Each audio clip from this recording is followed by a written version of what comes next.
অনেকের মধ্যে খুব কমন একটা ধারণা থাকে যে আমি অনেক বেশি খাবার খাবো, পাশাপাশি দেখা যাবে আমি বেশ কিছু এক্সারসাইজ করে নিব, এতে করেই আমার ওই খাবার থেকে আমি যে ক্যালোরিটা পেলাম সেটা বার্ন করে ফেলতে পারবো। এই ধারণাটি যদি আপনার মাথায় থাকে তাহলে কিন্তু সেটা অবশ্যই একটি অনেক বড় বোঝার কারণ হচ্ছে।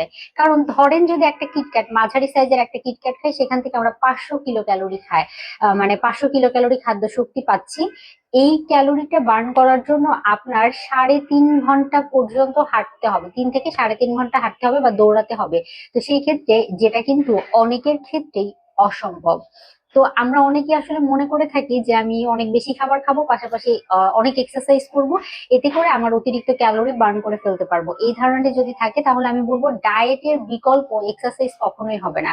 আপনার শরীরে ওজন কমানোর জন্য 70 থেকে 80 ভাগ কাজ করে থাকে ডায়েট, পাশাপাশি 20 থেকে 30 ভাগ কাজ করে থাকে এক্সারসাইজ। অর্থাৎ 20% বা 30% এক্সারসাইজ কাজ করবে, বাকি 70 থেকে 80% বা 80% কিন্তু কাজ করবে ডায়েট। তাই অবশ্যই ওজন কমাতে হলে, ওজন বার্ন করে যে আমি অনেক বেশি কমিয়ে ফেলবো এই ধারণাটি যদি থাকে, তাহলে ওই জায়গা থেকে বের হয়ে আসার চেষ্টা করতে হবে, একটি হেলদি ডায়েটারি গাইডলাইন মেনে চলতে হবে, তার পাশাপাশি এক্সারসাইজ করলে এক্সট্রা বেনিফিটস পাবেন। কিন্তু শুধুমাত্র অনেক বেশি খেলেন আর এক্সারসাইজ করে কমিয়ে ফেলবেন, এই ধারণাটি যদি করেন তাহলে ধারণাটি অবশ্যই ভুল।